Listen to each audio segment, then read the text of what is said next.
mundo hay muchas preguntas que a veces no tienen respuesta. Y uno se puede preguntar cuáles pueden ser. Cuando uno es niño siempre pregunta a los papás, papá, ¿qué pasa con esto? ¿Qué pasa con esto otro? Yo recuerdo a mi padre preguntarle muchas preguntas de qué es lo que era o qué significaba esto o aquello. Pero hay una pregunta que todos deberíamos hacernos, y en cierto sentido es la pregunta clave de la vida. Yo diría, es la pregunta que debemos hacernos nosotros. De hecho, es la pregunta que usted y yo deberíamos hacer a los hombres, hablando ya como creyentes. El hombre, en cierto sentido, puede tener una motivación correcta al preguntar, puede sentir la tensión de la eternidad. Aún así, no siempre se percata de lo que está en juego, justamente cuando hablamos de la eternidad. Acompáñenme, por favor, a Lucas 3:10. Vamos a volver luego al pasaje que tenemos ahí. Lucas 3:10. Hay un leitmotiv en las preguntas que hacen los hombres. Leitmotiv es como el hilo rojo. Se repite constantemente esta pregunta. Recordemos, hay una pregunta, como dije yo, que es clave en la vida y es la que deberíamos preguntarnos para poder ver qué podemos contestar a esa pregunta. Fíjense que aquí, no quiero leer todo, Jesucristo en el capítulo 3, Lucas está de una otra manera relatando lo que sucedía en ese tiempo. Versículo 7 dice, decía a las multitudes que salían para ser bautizados por él: oh generación de víboras, ¿quién os enseñó a huir de la ira venidera? Haced pues frutos dignos de arrepentimiento y no comenzáis a decir dentro de vosotros, tenemos a Abraham por padre, porque os digo que Dios puede levantar hijos a Abraham aún de estas piedras. Y ya también el haya está puesta a la raíz de los árboles, por tanto todo árbol que no da buen fruto se corta y se echa en el fuego. Y la gente le preguntaba diciendo, fíjense, ¿cuál era la pregunta? ¿Qué haremos? Es evidente que si alguien le dice, oh generación de víboras, ¿quién nos enseñó a ustedes a huir de la ira venidera? ¿Quién no quiere escaparse de la ira venidera? Todos. Es interesante que en el 10, no quiero detenerme en este pasaje, pero sí, fíjense que los hombres preguntan, ¿qué haremos? Ahora, fíjense en el versículo 12. Vinieron también unos publicanos para ser bautizados y le dijeron, maestro, ¿y cuál es la pregunta? ¿Qué haremos? Otra vez lo mismo. No quiero tocar las respuestas de Jesús en este sentido, aunque tienen su lugar también, pero me llama la atención que ya dos preguntas son las mismas. ¿Qué haremos? Fíjense en el versículo 14. También le preguntaron unos soldados, ya tenemos tres clases de personas, judíos, ¿cierto? Publicanos, los publicanos eran los que cobraban el dinero para el Imperio Romano, pero también se acercan unos soldados, los militares en ese tiempo, y que le preguntan, ¿y nosotros? ¿Cuál es la pregunta? ¿Qué haremos? Por favor, mis queridos hermanos, sáltense a Mateo capítulo 19. Mateo capítulo 19. Mateo capítulo 19, 16. Mateo capítulo 19, versículo 16. Entonces vino uno y le dijo, maestro bueno. ¿Cuál es la pregunta? Fíjense, es muy parecida. ¿Qué bien haré? ¿Qué bien haré? ¿Cuál es la motivación? ¿Qué bien haré para tener la vida eterna? ¿Qué puedo hacer para tener la vida eterna? Puede que usted esté pensando que esa es la pregunta clave, pero en realidad no es la pregunta clave. No es la pregunta de la vida. No es la pregunta que todos deberíamos hacernos. No es la pregunta que usted debe hacerse en esta hora. Pero me llama la atención. Entonces vino uno y le dijo, maestro bueno, ¿qué bien haré para tener la vida eterna? Vamos a Hechos 2, por favor. Hechos 2, Mateo, Marcos, Lucas, Juan, Hechos. Hechos, capítulo 2.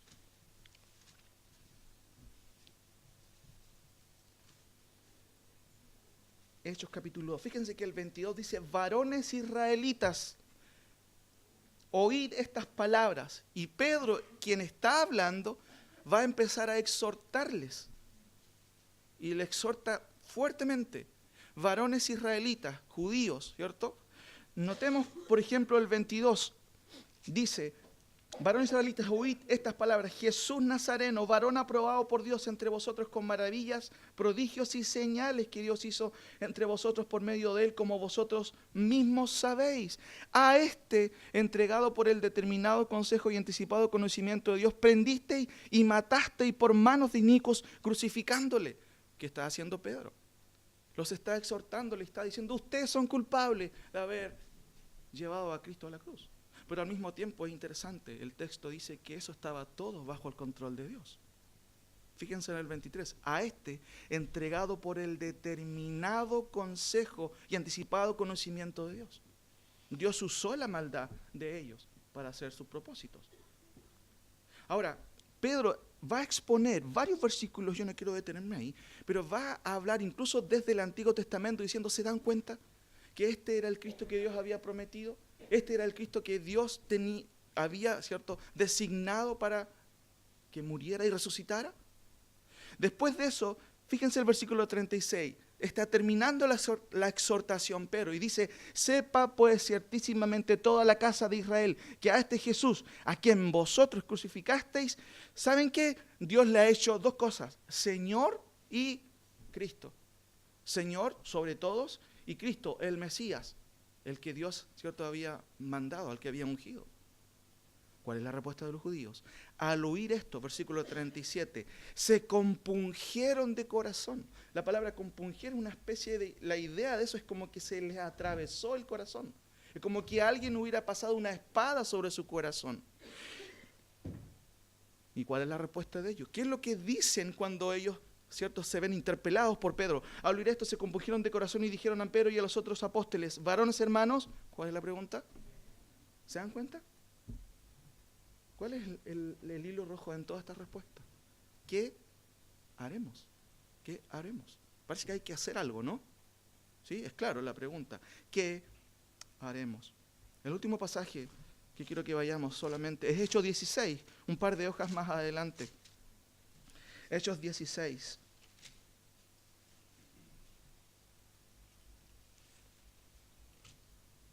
El contexto es Pablo, ¿cierto?, encarcelado, después que fue azotado por predicar el Evangelio, lo metieron en una cárcel. Y junto con ello dejaron a un carcelero cuidándolo. Diríamos en el día de hoy un gendarme, ¿cierto? Y lo dejaron ahí para que cuidara a Pablo y Silas. Mientras ellos estaban ahí en la cárcel, ¿cierto? Ellos estaban cantando canciones. Fíjense en el versículo 25. Pero a medianoche orando, Pablo y Silas cantaban canciones de Sandro. No. ¿Qué cantaban, queridos hermanos? Fíjense el contexto. Estaban en la cárcel. ¿Y qué estaban cantando? Cantaban himnos a Dios y los presos les oían. Entonces sobrevino de repente un gran terremoto, de tal manera que los cimientos de la cárcel se sacudían y al instante se abrieron todas las puertas y las cadenas de todos se soltaron. Aquí está la mía, dijo Pablo y Silas. ¿Y qué hicieron? Salieron corriendo. No hicieron eso. No hicieron eso. Pero ¿sabe qué es lo que pasa con el carcelero? Fíjese en el 27. Despertando el carcelero y viendo abiertas las puertas de la cárcel, sacó la espada y se iba a matar. ¿Por qué pensó eso? ¿Por qué quería hacer eso? Dice el texto, pensando que los presos habían huido. Porque ¿qué pasaba si se le escapaban los presos? Él iba a morir. Él tendría que dar cuentas por ello. Ahora, Pablo grita fuertemente, y un pasaje que hemos leído, que conocemos, en el 28, dice el texto, más Pablo clamó a gran voz diciendo, no te hagas ningún mal, no se te ocurra hacer eso, no lo hagas, ¿por qué? Y el relato nos dice la respuesta, no te hagas ningún mal, pues todos estamos, ¿cuántos habían escapado? Ninguno, todos estaban ahí. Entonces, pidiendo luz, se precipitó adentro. ¿Quién? El gendarme. Y temblando se postró a los pies de Pablo y de Silas. Y sacándoles les dijo, señores, es el carcelero, es el gendarme preguntando a Pablo, señores, ¿Y cuál es la pregunta?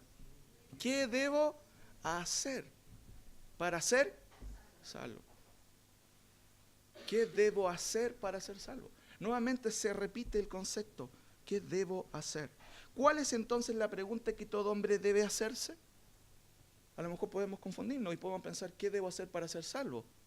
Porque también el joven que se acercó a Jesús le dijo, ¿qué puedo hacer para obtener qué cosa? La vida eterna. Y todo se reduce a hacer algo, parece. Pero hermano, no es la pregunta de la vida. No es la pregunta de la vida. La pregunta clave de la vida, ¿sabe cuál es? Vaya por favor a Job, capítulo 9, versículo 2. B, la segunda parte, es la pregunta clave de la vida. Por favor, anótela, subráyela, hágase un tatuaje con esta pregunta, porque en realidad, bueno, no se haga un tatuaje. Pero es la pregunta de la vida. Yo no sé si usted se la ha hecho, pero tiene que hacérsela. Tenemos que hacerla a quienes no conocen al Señor. Yo no sé si usted se la ha hecho. ¿Cuál es esa pregunta? ¿Y cómo se justificará el hombre ante Dios? Hermano, esa es la pregunta clave, porque cada uno de nosotros vamos a tener que enfrentarnos a Dios un día. Y la pregunta es, ¿cómo voy a justificarme ante Dios? No sé si está bien la cita, ¿cierto? Job 9:2. 9:2. Job 9:2.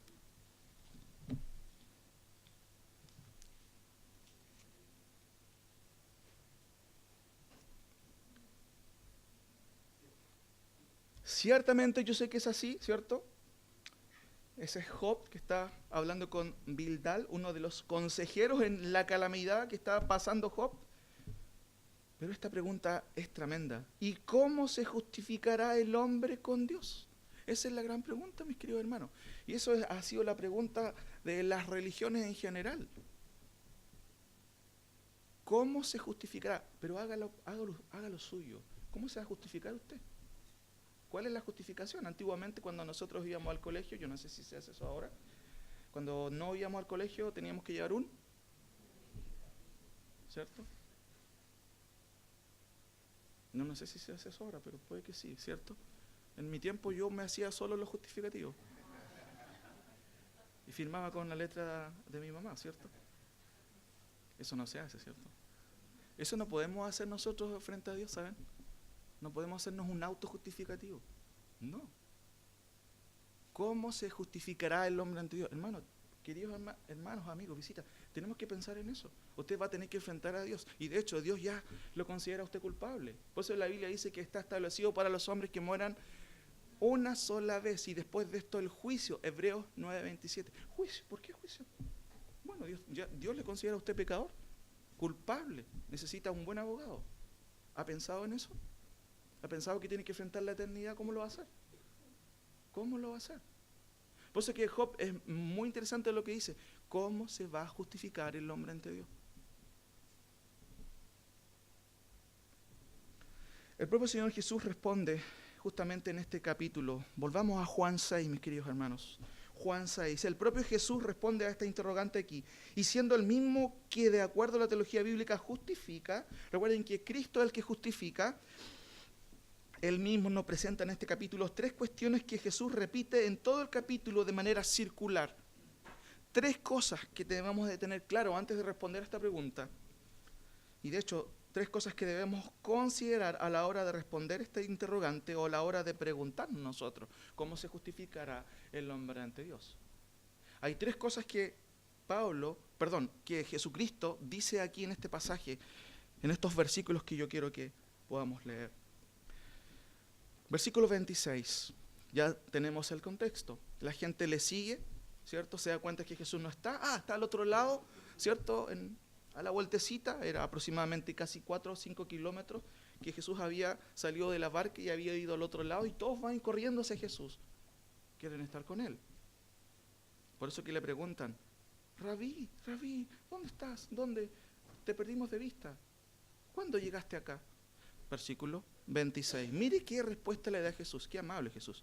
Respondió Jesús y les dijo, de cierto os digo que me buscáis no porque habéis visto las señales, sino ¿por qué? Porque comisteis el pan y os saciasteis. Mis queridos hermanos, este es el primer versículo que nos habla un poquito y contesta la pregunta del primer punto. Son tres cosas. ¿Qué nos habla este versículo? Nos habla de la realidad humana. Eso es lo primero, téngalo presente. Nos habla de la realidad humana. Recuerden cuál es la pregunta: ¿cómo se justificará el hombre ante Dios? Hágalo personal. ¿Cómo tú te vas a presentar ante Dios justificado? ¿Cómo lo puedes hacer si eres un pecador? Eso lo dice la Biblia en todos los lados, en todas sus páginas. Hermanos, Juan 6, 22, 26, la introducción que leímos, ¿cierto? También en la cita bíblica, revela, ¿cierto?, algo interesante. Esta introducción revela la intención de los hombres.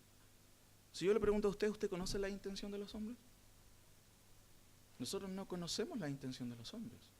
¿Qué nos habla de la intención de los hombres? Los hechos, las conductas de las personas. Pero la intención solo la conoce ¿quién? Dios. Nosotros podemos divagar de repente con una respuesta y decir lo más probable, pero a veces nos equivocamos. Dios solamente conoce la intención. Y este pequeño, cierto, contexto o precontexto del versículo 22-25 nos revela la intención de los hombres. ¿Y sabe quién se da cuenta de eso? Es Jesús. Por eso es que Jesús dice, ustedes me buscan no porque vieron las señales, sino porque me buscan porque ¿qué? Comieron, se saciaron, se beneficiaron de mí. Por eso ustedes me están buscando. Entonces, es una buena pregunta, ¿por qué busca usted a Dios? ¿Quiere el beneficio de Dios? ¿O quiere las palabras de vida eterna que tiene Dios? Lo cual involucra un sacrificio. Es más fácil comer, ¿cierto?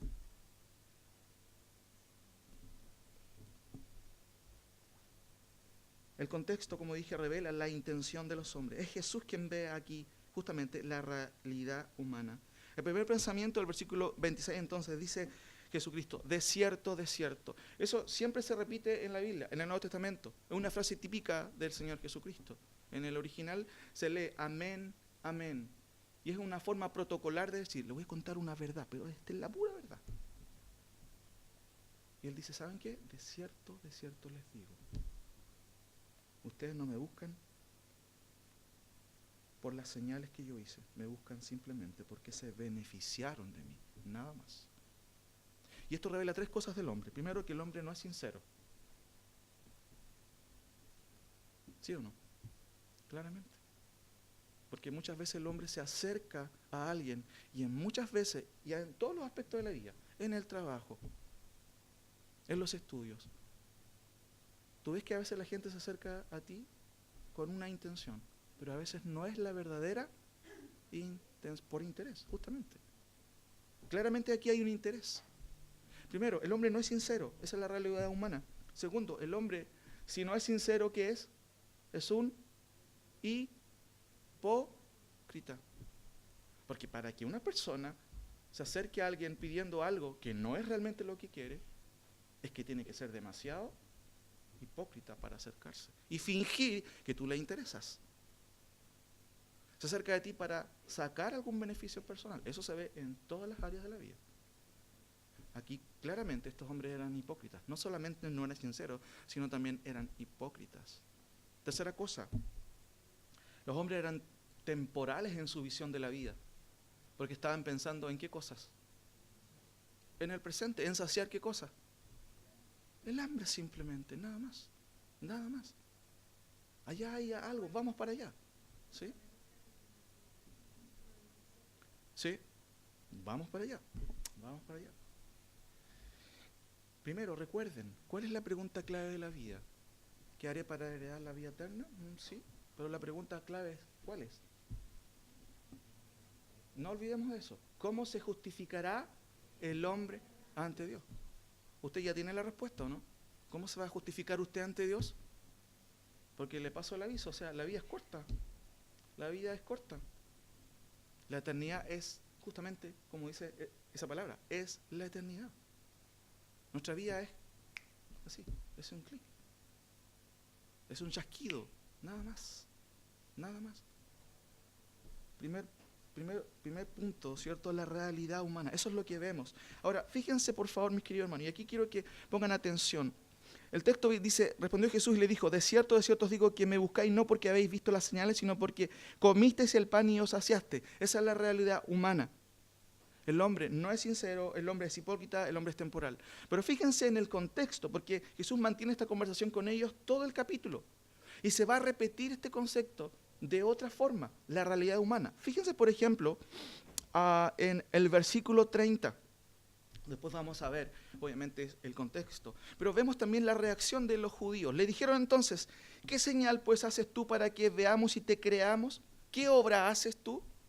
Jesús le está diciendo qué es lo que deben hacer ellos. Pero ellos contestan, pero tú, a ver, muéstranos, ¿cuáles son tus credenciales? A ver, ¿cuáles son tus credenciales? Fíjense en el versículo 36. Jesús acaba de decirle, yo soy el pan de vida. El que a mí viene nunca tendrá hambre y el que en mí cree no tendrá sed jamás. ¿Cuál es la respuesta de ellos? Jesús la capta. Dice, más os he dicho que aunque me habéis visto, no creen. Realidad humana, no creen. Versículo 41. Murmuraban entonces de él los judíos porque había dicho, yo soy el pan que descendió del cielo. Dijo que era el pan que descendió del cielo. ¿Qué onda con este? Realidad humana. Fíjense por favor en el versículo 52. Entonces los judíos contendían entre sí diciendo, ¿cómo puede éste darnos a comer de su carne? Porque Jesús había dicho algo bien extraño. Lo vamos a ver en la segunda parte, el segundo punto. ¿Cómo puede decir este? Versículo 60. Al oír lo que Cristo había dicho, muchos de sus discípulos dijeron, dura es esta palabra. ¿Quién la puede? Vámonos mejor, estamos perdiendo el tiempo. Hermano, eso nos revela qué cosa, la realidad humana. El hombre es un antagónico por naturaleza al consejo de Dios. Es un antagónico a la perspectiva de Dios. Dios dice, hazlo de esta manera. No, yo quiero hacerlo a mi manera. Hazlo de esta manera. Esta es la forma que tienes que hacerlo. No, yo quiero hacerlo a mi manera. Fíjense por favor en el versículo 64. Pero hay algunos de vosotros que no creen, dice Jesús. Versículo 66. Desde entonces muchos de sus discípulos quisieron, no les gustó el culto, no les gustó la prédica. ¿Y qué hicieron? Se volvieron atrás, dice el texto, y ya no andaban con él. Incluso el 71 es la guinda de la torta. Hablaba de Judas Iscariote, hijo de Simón, porque este era el que le iba a entregar y era uno de los 12. Eso responde al versículo 70, cuando Jesús dice, ¿no os he escogido yo a vosotros los 12 y uno de vosotros es diablo? Muchas veces pensamos en que la gente puede seguir al Señor, pero a veces no busca los beneficios simplemente de Dios, nada más. Y peor, puede que en ese grupo ficticio haya un Judas. ¿Cómo son los Judas? Judas tuvo 3 años, poco más de 3 años con Jesús. Fue a todas las paradas, ¿sí o no? Fue a todos los conciertos con el Señor, ¿cierto? A los partidos, ¿cierto? Fue a todos lados con el Señor. Durmieron, ¿cierto? Con todos juntos ahí, despertaban, no tenía que pedir hora Judas para conversar con el Señor. En el día de hoy hay pastores que tienen una agenda con horas, ¿cierto? Para los hermanos. Bueno, no creo que ocurra eso acá, ¿cierto? Pero él no tenía que pedir hora porque él tenía contacto directo ¿con quién? Hermanos, con el Salvador del mundo, con Dios mismo. ¿Eso le afectó positivamente a él? No le pasó nada. Como dice, no le entraron ni balas, nada.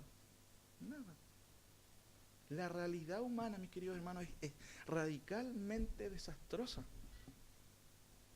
El hombre sin Dios no quiere nada de Dios. Uno puede pensar, no, pero hay personas, yo conozco en mi trabajo, son muy respetuosas conmigo.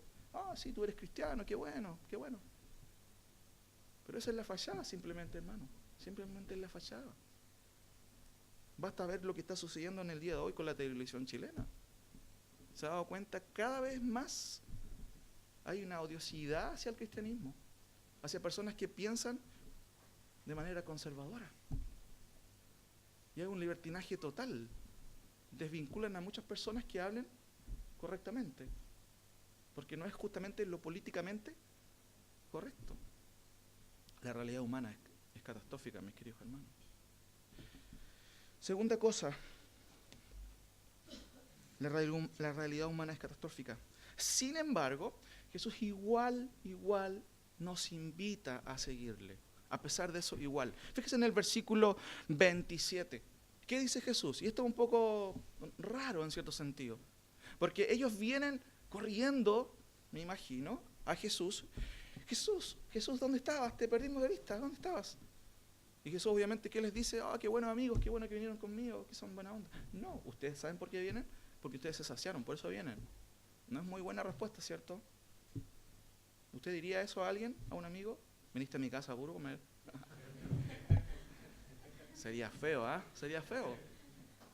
No lo diríamos. Pero Jesús les dice, ustedes vienen porque se beneficiaron de mí, nada más, por eso me están buscando. No me están buscando porque realmente quieren saber la voluntad de Dios. No. Ahora, fíjense en el versículo 27. Trabajad no por la comida que perece, sino por la comida que a vida eterna permanece, la cual el Hijo del Hombre os dará, porque a este señaló Dios. La aclaración y la respuesta de Jesús es como desconcertante. Porque uno se puede preguntar, ¿qué significa que Él pueda dar una comida que te lleva a la vida eterna? ¿Cómo? ¿Tiene algo especial esa comida? Realmente es desconcertante, mis queridos hermanos. Porque el texto claramente dice, trabajen. Y de hecho, en cierto sentido, en el original es un imperativo, es un mandamiento. Trabajen por esto, por la comida que a vida eterna lleva. ¿Hay una comida que lleva a la vida eterna? Es raro, es raro. ¿Cómo puede ocurrir aquello? Sin embargo, recuerden, Jesús repite en todo el contexto la invitación del Evangelio, si podemos decirle así. A pesar de qué cosa. ¿Cuál es el primer punto? De la realidad humana. La realidad humana es que no quiere nada de Dios, quiere los beneficios de qué? De Dios. Fíjense, por favor, en el contexto del pasaje. Jesús va a repetir la invitación, pero de diferentes maneras. Hay muchas formas de decir las cosas, ¿cierto? Directamente, implícitamente, ¿cierto? Explícitamente, directamente, ¿sí? Pero Jesús dice de diferentes formas, o de diferentes formas Él hace la invitación a ellos, a que crean en Él. Fíjense, por favor, notemos algunos versículos. El versículo 35. Después de que Él le explica varias cosas, Él le dice en el versículo 32, de cierto os digo, ¿no os dio Moisés el pan del cielo? Y eso ocurrió literalmente. Dios lo alimentó al pueblo de Israel en el desierto con marraquetas y a lluvia, ¿se acuerdan? El pan de ellos era diferente. Ahora, fíjense, ¿no os dio Moisés el pan del cielo? Dice, más mi Padre os da el verdadero pan del cielo. Otra vez es paradójico esto, es contradictorio. El Padre le da el verdadero pan. ¿Cómo será ese pan? ¿Pampita? ¿Cómo será? ¿Pan blanco? ¿Qué pan? Pero fíjese en el contexto, le dijeron, Señor, danos siempre ese pan. Y Jesús dice, 35, fíjense, esa es la invitación nuevamente de Cristo. Jesús les dijo, yo soy el pan de vida.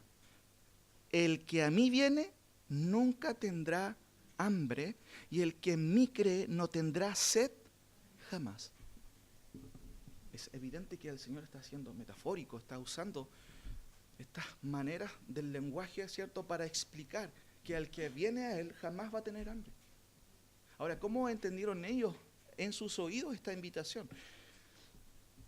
Fíjense lo que dice el 36. Más os he dicho esto cuántas veces que aunque me habéis visto, la realidad humana no creo.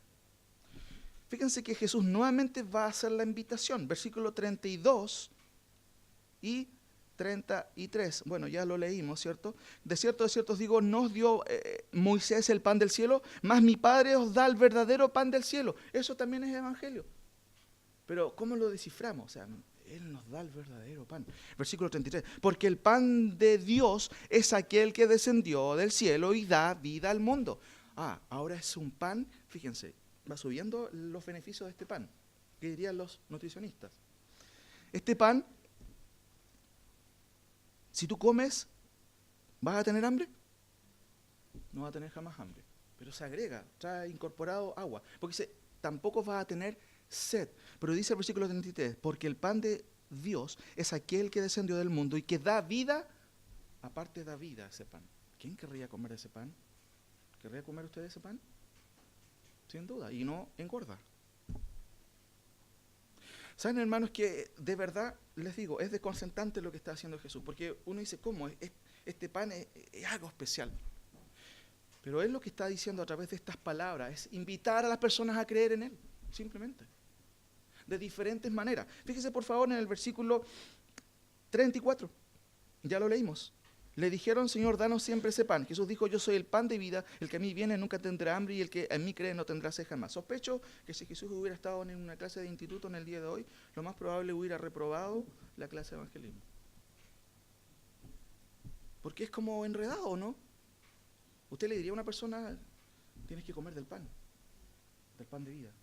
Y después puedes decirle, no sé, en el versículo, fíjense, 54, el que come mi carne y bebe mi sangre tiene vida eterna y yo la resucitaré en el día postrero. ¿Cómo eso? El que come mi carne y bebe. Hermanos, ¿sabe que de acuerdo a los historiadores del cristianismo, los cristianos fueron acusados de canibalismo? ¿Por qué cree usted? Porque escuchaban diciendo, estos se comen la sangre o comen sangre. Fueron perseguidos también por eso, acusados falsamente por ello. Y eso tiene que ver con la Santa Cena. Recordaban al Señor de esa manera. Ahora, fíjense por favor, mis queridos hermanos, Jesús sin duda es explícito también. Puede ser un poco oscuro con esta manera de expresar la invitación, pero Él es explícito. Por ejemplo, el versículo 40, y esta es la voluntad del que me ha enviado. ¿Quién envió a Cristo? El Padre. Que todo aquel que ve al Hijo y cree en Él tenga vida eterna y yo le resucitaré en el día postrero. ¿Eso es claro o no? Es súper claro. Dios claramente, ¿cierto? A través, obviamente, de su Hijo, hace una invitación clara. Lo dice de manera figurativa, ¿cierto? En metáfora, yo soy el pan de vida, tú tienes hambre, ven, nunca vas a tener hambre. Pero aquí claramente Él lo deja claro. Y esta es la voluntad del que me ha enviado, que todo aquel que ve al Hijo y cree en Él tenga vida eterna y yo lo resucitaré en el día postrero. Fíjense, por favor, en los versículos que siguen a continuación. Él sigue siendo explícito, pero también de otra manera implícito también. Versículo 47. Notemos, por favor, ahí. De cierto os digo, el que cree en mí tiene, ¿qué más claro? ¿Qué debe hacer el hombre? Creer, ¿cierto? El que cree en mí tiene vida eterna. Yo soy el pan de vida, dice el 48. Nuevamente Él está combinando cierto lenguaje, pero hace la invitación nuevamente. Ellos pensaban en comer simplemente. Y Él les dice, ¿quieren comer? ¿Quieren comer un alimento que jamás les va a dar hambre? Crean en mí. Yo soy el pan de vida. Ahora, sin embargo, Jesús sigue siendo también un poco enigmático. Fíjense en los versículos 53. Miren lo que Él va a decir también. Y ¿saben qué? Esto es la invitación también del Evangelio. El primer punto era, ¿se acuerdan? La realidad humana. El segundo es la invitación que hace Cristo. ¿Cuál es la invitación? Mire, qué raro podría decir alguien al leer esto. Jesús dice en el versículo 52. Entonces los judíos contendían entre sí diciendo, ¿cómo puede éste darnos a comer su carne? Mira lo que dice el 53. Jesús les dijo, de cierto os digo, si no coméis la carne del Hijo del Hombre y bebéis su sangre, no tenéis vida en... ¿Cómo puede entender una persona eso? ¿Cómo Él está diciendo que si yo no como su carne y bebo su sangre, no tengo vida eterna? Es raro, ¿no? Fíjense por favor lo que dice en el versículo 54. El que come mi carne y bebe mi sangre tiene vida. ¿Cuántos de ustedes han comido la sangre de Cristo? Perdón, la carne y han bebido la sangre de Cristo. ¿A qué se refiere Cristo con eso? 55, dice, porque mi carne es verdadera comida. Otra vez sigue con este lenguaje, ¿cierto? Y mi sangre es verdadera bebida. El que come mi carne y bebe mi sangre y permanece, en mí, permanece, y yo en él. 58, este es el pan que descendió del cielo, no como vuestros padres comieron el maná y murieron. El que come de este pan vivirá eternamente. Por eso que entendemos la realidad y la reacción de las personas. Fíjense cómo reaccionan las personas. Versículo 52. ¿Cómo puede darnos a comer de su carne? No entiendo. Versículo 60. Después que él insistió diciendo, el que no come mi carne ni bebe mi sangre no tiene vida. De hecho, tiene que hacerlo. Versículo 60. Al oír estas cosas, ¿cuántos de sus discípulos dijeron, dura es esta palabra? Muchos, dice el texto. Muchos. Muchos de sus discípulos dijeron, ¿qué está diciendo? ¿Qué está diciendo? Esto no nos dijo al principio que nos da de todo y ahora está saliendo con este discurso, yo no lo entiendo. ¿Cómo eso? Vámonos mejor. Eso es lo que hicieron ellos. Vámonos. No. Vámonos. Y se fueron. Fíjense lo que dice el 61. Cristo sabe las intenciones de los hombres. Jesús, sabiendo en sí mismo que sus discípulos murmuraban de esto, les dijo, ¿esto se ofende? Ay, se ofendieron. Es como que le está diciendo, les ofende esto. Pues que si vierais al Hijo del Hombre subir a donde estaba primero, wow, tremendo. O sea, si esto lo ofende, o sea, si ustedes hubieran visto de dónde vine yo y dónde yo estaba antes de venir aquí, eso sí que los deja mal. Porque está diciendo que Jesús era eterno. Y ellos pensaban que él obviamente era un profeta y él se hacía igual, recuerden, a Dios. Y decía, yo soy antes que Abraham incluso. ¿Cómo este va a ser igual que antes que Abraham? ¿Cómo? Esto les ofende. Al parecer Jesús dificultaba la recepción del mensaje. Yo no sé si usted algún día le diría a alguien, tienes que beber la sangre de Cristo y comer la carne de Cristo. ¿Qué le parece ese mensaje evangelístico? Está bueno, ¿cierto? ¿Cuál sería la respuesta que le darían a usted? Usted está loco. Está loco. Al parecer Jesús dificultaba la recepción del mensaje. Al parecer Jesús no se preocupaba por la sensibilidad de las personas. A pesar, claramente o sinceramente podemos decir que Jesús violentaba con su discurso. ¿Ha escuchado esa frase últimamente? Sí. Tú me violentas con eso que estás diciendo. Incitación al odio. ¿Qué estás diciendo, Jesús? Es interesante. Él violentaba con sus palabras. ¿Qué le parece a este Jesús? ¿Es más fácil creer en este o en el otro, en el que me da todo lo que necesito? ¿Cuál es más fácil? El que me da todo. El que me da el pan. El que me satisface. Ese es fácil de creer. Si uno pregunta aquí a la gente en el barrio, ¿cuántos quieren un Jesús así? El templo estaría más que lleno, ¿cierto? Repleto. Pero este Jesús no es así. Como les digo, al parecer dificulta el mensaje, al parecer Jesús no se preocupa de la sensibilidad, hiere la sensibilidad de las personas, esto se ofende, dice. Y finalmente, parece que él violenta con su discurso. Sin embargo, esto no es así, mis queridos hermanos. Mucha gente podría preguntarse, ¿qué clase de evangelista es Jesús? ¿A dónde? ¿A dónde estudió? ¿En ICAT? El último punto. Mire lo que dice el versículo 28 y 29.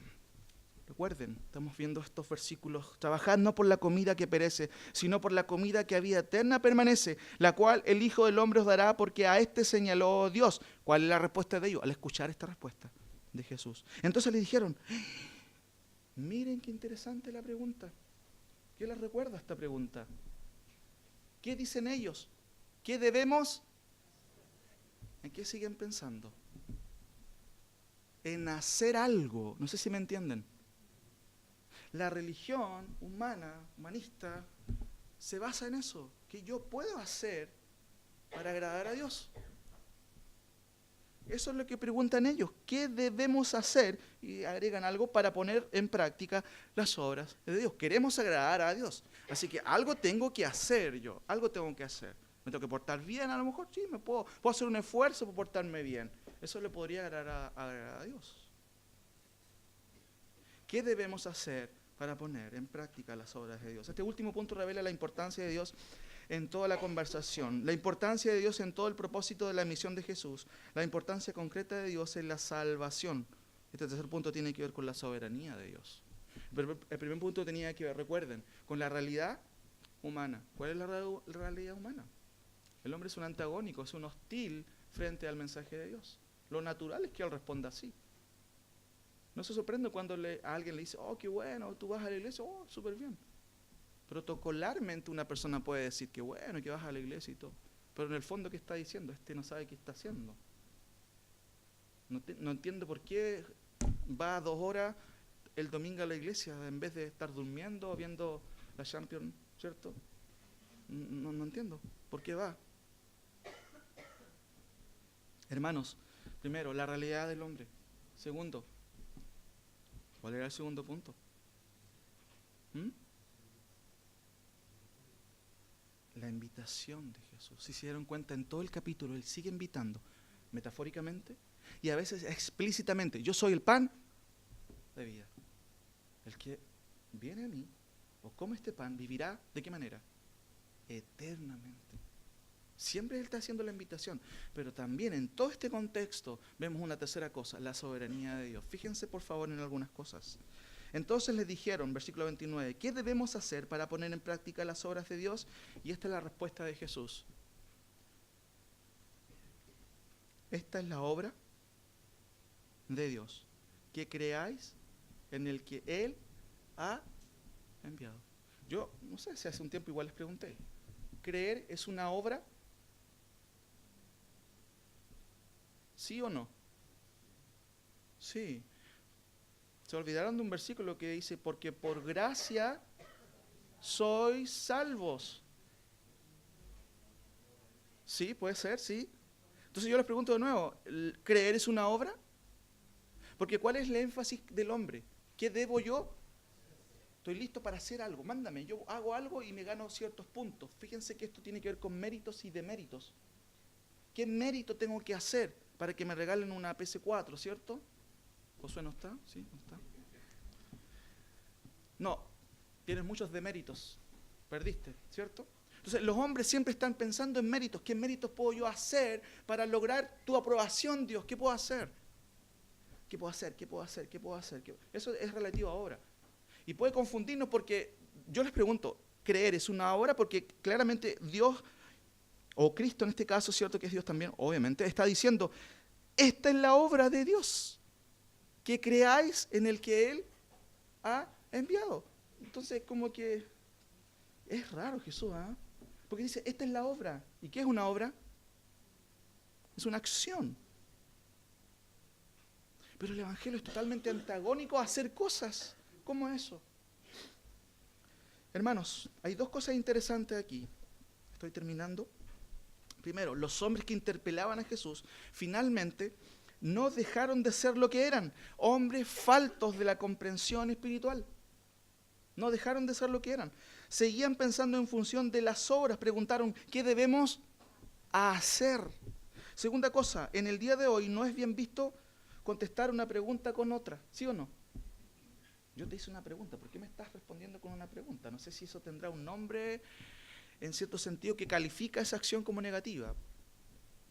Pero no se hace habitualmente aquello. Hermanos, sin embargo, en el tiempo de Jesús era común hacerlo. De hecho, era parte de la retórica de Jesús. Fíjense, por favor, en Mateo 21. Vamos por un momento solamente a Mateo 21, por favor. Mateo 21. Mateo 21, 23. Mateo 21, 23.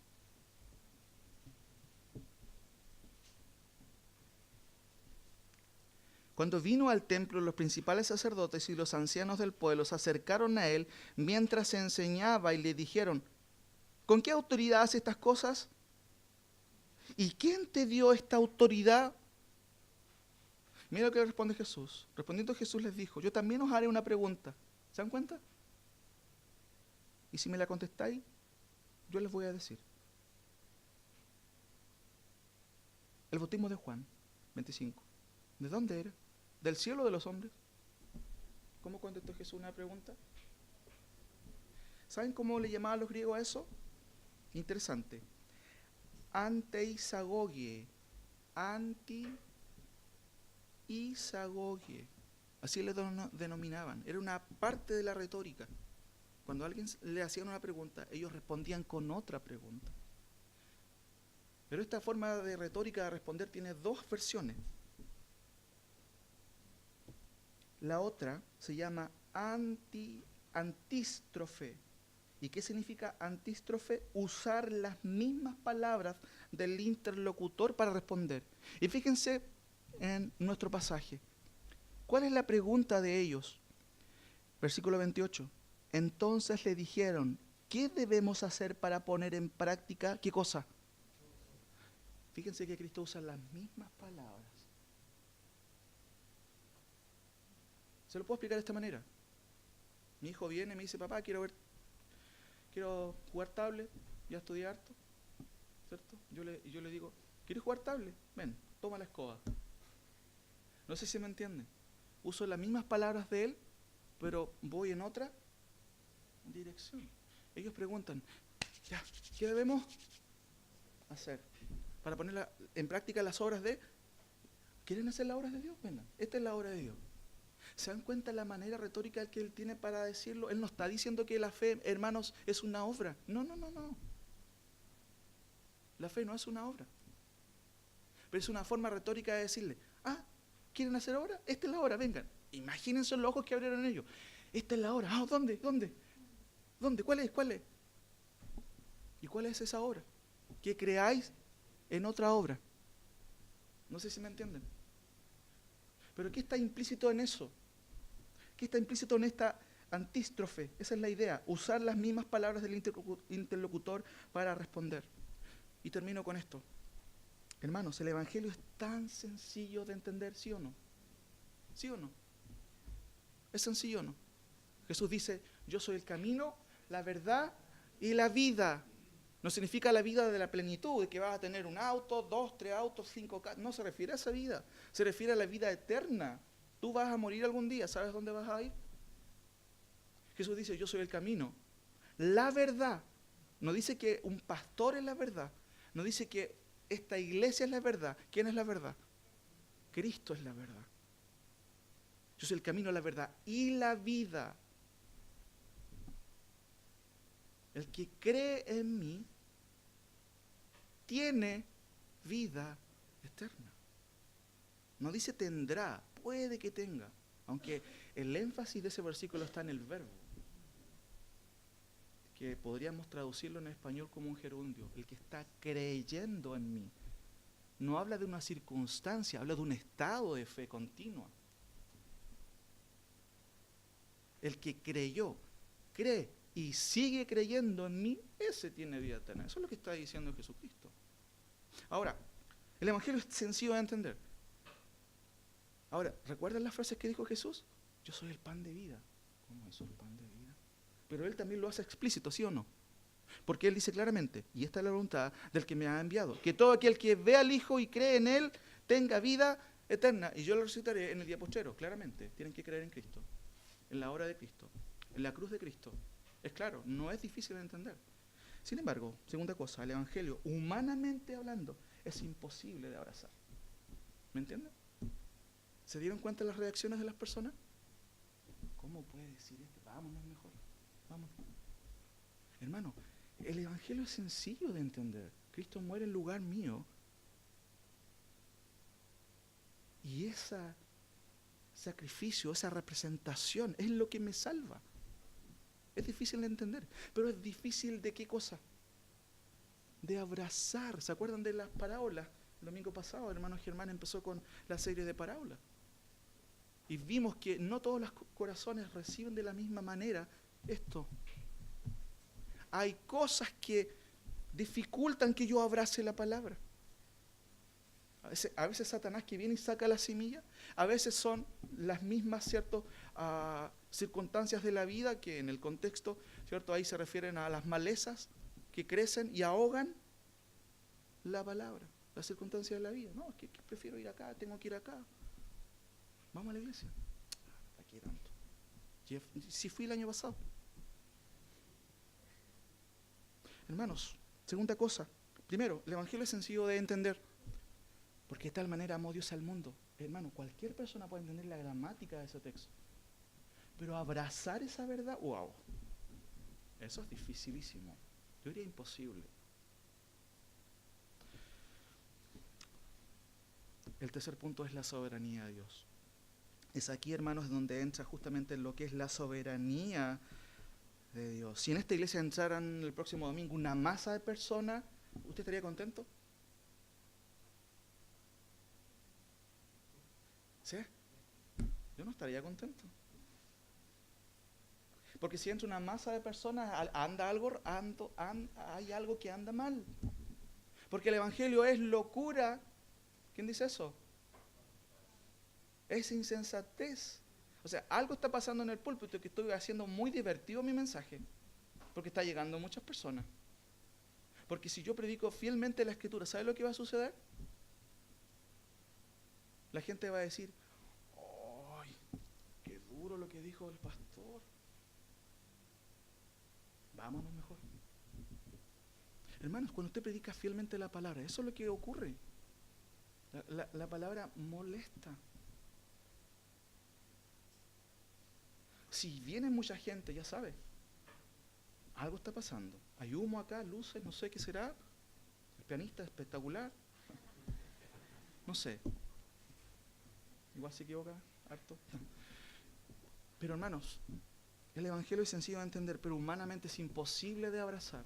Es imposible, a menos que Dios haga algo. Con esto estoy terminando.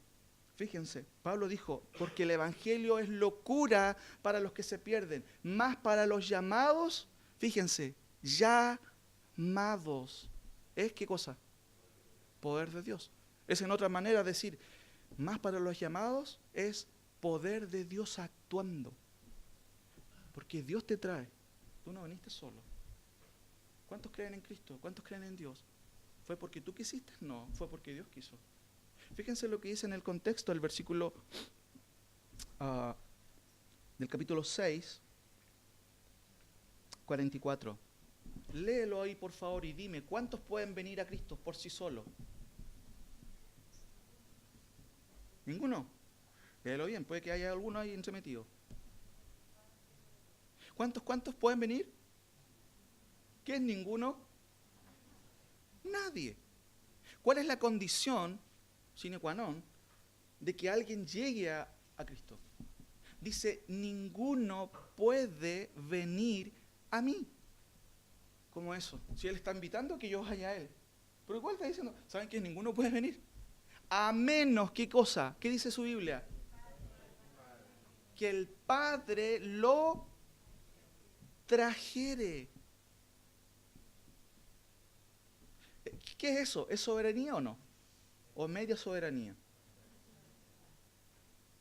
Soberanía total de Dios. Como decía el hermano Germán, interesante lo que él decía. Dios es soberano incluso en su palabra. Él la hace entender. Él abre su corazón. Que usted no entiende, de repente usted, wow, ahora comprendo. No fue porque usted es mágico o tiene una luz. No, es porque Dios abre su corazón. Y si usted capta que es necesario creer en Cristo, eso también está dentro de lo que es la responsabilidad del hombre. Porque Dios no va a pasar al culpable por inocente. Fíjense, nadie puede venir a mí si el Padre que me envió no le trajere. Interesante la palabra original, ¿cierto? Helkuo habla de alguien que es arrastrado así. Nadie puede venir a mí si Dios no lo atrae. Pero no hay que entenderlo mal. A veces los teólogos lo entienden mal. No se trata de que yo voy así, ya que no quiero ir. No se trata de eso. Dios hace que tú quieras venir a Cristo. ¿Te das cuenta? Dios pone tu necesidad en tu corazón. Yo quiero ir a Cristo. Quiero estar ahí. Quiero estar con mis hermanos. quiero escuchar la palabra de Dios. ¿Está eso en ti? Si no está, pídele al Señor. Señor, dame, me doy cuenta que estoy perdido, necesito de tu salvación. Pero Dios es el que pone eso en nuestros corazones. La soberanía de Dios, se lo repito nuevamente. Versículo 37, miren, nunca leímos el contexto. Muchas veces se dice, el que viene a mí, no le echo, pero usted leyó el contexto. Miren lo que dice. Todo lo que el Padre me da, ¿qué dice su Biblia? ¿Se dan cuenta de la idea cómo empieza? ¿Quién viene a Cristo? Los que el Padre le da al Hijo. Mire, y sigo leyendo. Todo lo que el Padre me da, ese va a venir sí o sí, tarde o temprano, va a venir a mí. ¿Y qué va a pasar? Dice el texto. Y a ese yo no lo voy a echar afuera. Y sigue leyendo el texto. Porque he descendido del cielo no para hacer mi voluntad, sino la voluntad del que me envió, el Padre. Y esta es la voluntad del Padre, el que me envió. Que de todo lo que me diere, wow, otra vez se repite, ¿cuántos va a perder? A ver, díganme ustedes. Se pierde la salvación, ¿cierto? Por supuesto. De todo lo que Él me da, yo no pierda nada. ¿Y cómo es, hermano, el Juan? ¿Se acuerdan? No, Juan aquí está. Asistía a la iglesia y desapareció. Se pierde la salvación. ¿Será que nunca conoció al Señor? ¿Será que nunca fue parte de los que Dios dio al Hijo? Eso es lo más probable. Hermanos, y esta es la voluntad del Padre que me envió, que de todo lo que me diere no pierda yo nada, sino que lo recite el día posterior. Y esta es la voluntad del que me ha enviado, que todo aquel que vea al Hijo y cree en Él tenga vida eterna. Y eso no quita que tú puedas decir y que tú ahora puedes creer en Cristo. Porque ese es el mensaje, claramente. Hay una responsabilidad, sin duda, por supuesto. Fíjense por favor en el versículo también que Cristo vuelve a repetir esto. 64. Pero algunos de vosotros que no creen, porque Él había dicho, ¿cierto? Que tenían que comer su sangre, que Él era el pan de vida. Y el versículo 64 dice, pero hay algunos de vosotros que no creen. Porque Jesús sabía desde el principio quiénes eran los que no creían y quiénes le habían de entregar. Y dijo, por eso os he dicho que ninguno puede venir a mí si no le fuere dado del. Es otra manera de decir lo mismo que dijo en el versículo 44. Desde entonces muchos de sus discípulos volvieron atrás y ya no andaban con él. Dijo entonces Jesús a sus 12, ¿queréis acaso iros también vosotros? ¿A usted también le ofende lo que yo digo? ¿Usted igual se quieren ir? ¿Y saben qué magistral lo que dice Pedro? Le respondió a Simón Pedro, Señor, ¿a quién iremos si tú tienes palabras? ¿De qué tipo? De vida eterna. Se dio cuenta Pedro, wow. Jesucristo tiene palabras de vida eterna. Y nosotros hemos creído y conocemos que tú eres el Cristo, el Hijo del Dios viviente. Y Jesús les va a decir en el 70, ¿no se dan cuenta que yo lo he escogido? Yo lo escogí a ustedes y uno de ustedes es el diablo. Muchas veces nosotros decimos, yo escogí a Dios. Sí, claro, ¿cierto? Sí, sí. Eso no es lo que dice la Biblia, hermanos. No es lo que dice la Biblia. Termino con esto. Entonces le dijeron, ¿qué debemos hacer para poner en práctica las obras de Dios? Respondió Jesús y les dijo, esta es la obra de Dios, que creáis en el que Él ha enviado. Recuerden, ¿cómo se llama esta figura retórica? ¿Se acordaron? Antístrofe. Es responder con las mismas palabras del otro. Jesús no está diciendo, tienen que hacer una obra. Está diciendo, ¿saben qué? Vengan para acá. Esta es la obra. Que dejen de hacer obras y crean en una sola obra, en la obra que Cristo hizo en la cruz por ustedes. Es la única manera de ser justificados. ¿Ante quién? ¿Se acuerdan cuál es la pregunta? ¿Cómo el hombre puede justificarse ante Dios? Estas personas pensaban en qué cosa? En hacer cosas, en hacer. Pero el punto es, deja de hacer. Cree en el que hizo todo de una vez por todas. ¿Quién hizo una vez por todos una obra tan espectacular que cubre mis pecados? ¿Quién fue? Cristo en la cruz. Y eso es lo que está diciendo Jesús. Deja de hacer y solamente cree en lo que yo he hecho por ti. Esa obra valida todo lo que tú puedes hacer. Porque de hecho tú no puedes hacer nada. Nosotros no podemos hacer nada. Jesús lo que está diciendo es, corre a mí, porque mi obra te va a justificar. ¿Se dan cuenta que no se trata de hacer cosas? Se trata de creer en el que hizo una obra finalmente definitiva para toda la vida. Como dijo el pastor Sugel, en realidad somos salvos por obra. ¿Cómo eso? Si la Biblia dice que porque por gracia soy salvo, por un regalo, por la misericordia, no por obra. Claro, somos salvos por obra, pero no la obra tuya, sino la obra de ¿quién? De Cristo en la cruz. Mucha gente ve a Cristo, recuerden, wow, portémonos bien, y como que lo ve así como en la cruz, ¿se dan cuenta? Pobrecito y todo, portémonos bien para que el Señor también nos dé puntos y podamos entrar a la gloria. No, Cristo no es un ejemplo, es un sustituto. Ustedes que estamos en onda de mundial, ¿se ha dado cuenta cuando sale un jugador y viene quién entra? Un sustituto. Cristo fue su sustituto en la cruz, murió por sus pecados. Usted puede hacer dos cosas, creer en la justicia de Cristo o seguir preguntándose lo que estos hombres decían. Ya, pues, pero ya sí sé que Cristo murió por mí, pero ¿qué puedo hacer yo? Cristo le dice, deja de hacer cosas, cree en lo que Cristo hizo por ti. Termino con una ilustración. En el siglo XVII se cuenta de una persona en Estados Unidos que sabía que un predicador iba a venir a uno de esos pueblos en esos años. Y esta persona se preparó porque quería escuchar a ese predicador. Era una campaña evangelística. De hecho, el camino era bastante lejos y tomó su caballo un día antes para llegar al lugar. Esa persona entró al pueblo y se da cuenta de que todo el andamiaje, la carpa, estaban siendo desmantelados. Y se desesperó. Porque la campaña ya había concluido, había terminado y él no había alcanzado a llegar. ¿Qué sucedió? Él se acercó y preguntó y le dijo, ¿qué puedo hacer? ¿Qué puedo hacer para ser salvo? Porque él quería escuchar, había escuchado algo él allá en las montañas y había agendado todo en ese tiempo, seguramente lo había notado y fue, pero llegó atrasado. Y le pregunta justamente a un carpintero que estaba terminando de guardar las cosas, ¿qué puedo hacer? ¿Qué puedo hacer? El carpintero dice, no puedo hacer nada. Está todo terminado, ya acabó. No puedo hacer nada. ¿Qué puedo hacer? En realidad no puedo hacer nada. Nada. Porque la hora ya está lista. Solo tiene que creer.